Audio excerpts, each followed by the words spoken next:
What's up YouTube, Capital G here, looking at a couple of new Counter Fairies support cards coming out of the new structure deck, our Surge of the Divine Light, and these cards are absolutely amazing. In fact, I would say looking at the new Counter Fairy support as a whole, Konami is restoring my belief in their ability to give good support cards to an archetype that they clearly want to be competitive. This shit looks like it looks pretty amazing just as a whole. You guys know how good of a job they did with the resurrection of the dinosaur type, and it looks like they're definitely doing that with Counter Fairies as kind of like a minor theme that hasn't had any support in quite some time. So we have a new continuous spell, and then obviously we have a brand new counter trap, which definitely got me excited. That was what I was waiting for. I was like, okay, you know, we're definitely getting a lot of good cards for Counter Fairies, but a counter trap might be nice, Konami. You haven't given us a brand new solemn card in quite some time, so a new counter trap for Counter Fairies would be pretty cool.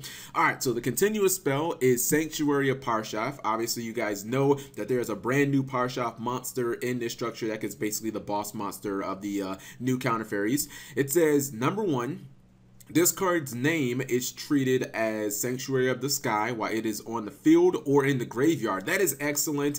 Sanctuary of the Sky is, it's always been this weird card that I don't think the effect has ever been all that useful, just not taking battle damage involving fairies, but I think that it being attached to things, to so many like different effects, and it being searchable, also the fact that a lot of people run Divine Punishment, which is fantastic. It's basically like a solemn judgment, and this being able to count as that is really good. I wish it counted as Sanctuary of the Sky in the deck, then you wouldn't even have to run Sanctuary anymore.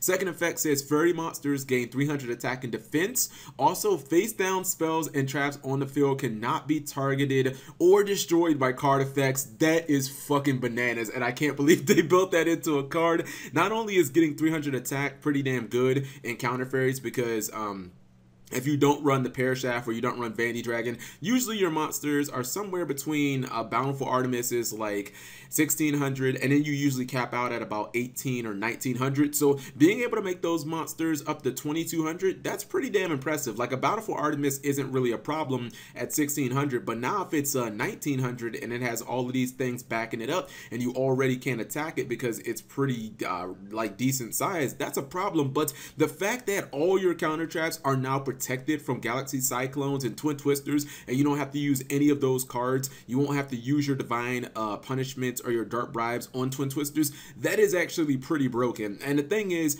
like, it doesn't matter that your opponent gets the protection, because Counter Fairies don't go after your opponent's back row anyways. Like, they just want to keep their back row protected. Then the last effect says, once per turn, you can target 3 cards with different names in the graveyard that are counter traps or fairy monsters. Place them on top of your deck in any order. This can actually be kind of useful because obviously you get the draw cards when you activate Bountiful Artemis's effect. So if you're stacking your deck in a way where you're putting things like you know, Solemn Strike and Divine Punishment and all of these good cards that you want back, maybe you put an Honest on top of your deck, and so that you can just draw it immediately. That'd be pretty cool. So I definitely can see some plays here. Mainly, most of them will be attached with Bountiful Artemis. So I think this card is excellent. I think, honestly, a lot of the Sanctuary of the Sky builds are probably going to start running 3 of this and maybe 1 Sanctuary instead of having to run like 3 Sanctuary of the Sky.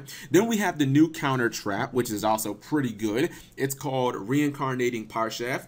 It's a counter trap. It says when a spell card / trap card or monster effect is activated, so it's basically the Infernity Barrier activations, you can reveal 1 counter trap in your hand, discard 1 card, and pay 1000 life points, negate that activation, and if you do, return that card to the deck. You can special summon then you can special summon 1 Parashop monster from your deck or extra deck. So at first I looked at this card and I was a little conflicted. I definitely like the fact that you get to summon a Parashaf. Obviously, it can summon the brand new boss monster. But at the same time, I was like, man, that's some really hefty activation conditions. Not the fact that you have to give up 1000 life points. That's like whatever. But also, you have to reveal a counter trap from your hand, and you have to discard a card. So it's definitely some hefty conditions. But the fact is, it gives the deck basically an Infernity Barrier. Like, it gives you another card that can just have blanket removal of anything. Any problem that you have to deal with, this card basically answers that. And then at the same time, you don't actually kill like your opponent's monster. If you want to blow up a monster or something, rather than have it in the graveyard, you shuffle it back into the deck, where it's a lot harder for your opponent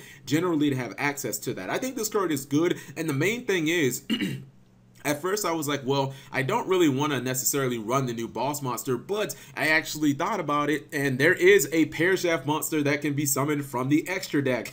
There's a Synchro Pearshaft. This is Avenging Knight. I believe this guy came out in the Duelist Genesis, the first 5D set, and being able to summon this for free, now I'm willing to pay all of that cost, and I'm willing to jump through all of those hoops. To me, this is like really good card design, because you see the fact that this card does have a very hefty activation condition. You have to discard a card, you got to show your opponent the card, and you got to give up life points, but at the same time, you get a huge monster to the field for free. You can even summon Air Knight Pearshaft if you wanted to. I mean, I wouldn't. I'd probably just stick with Avenging Knight out of the extra deck, but I actually like this card, and to be honest, I'd probably run 3 of this, because you guys saw that Counter Fairy mirror match, how many cards you can get in your hand. Discarding 1 card and showing your opponent a counter trap in your hand, it can be mildly annoying, but it's not really all that big of a deal, and for it to be an Infernity Barrier, that's definitely really nice. So I think these cards are fantastic. I'm actually wanting to test these out. Hopefully by the time that I stream on Saturday, these cards will be on Dueling Book, so I can kind of mess around with them and see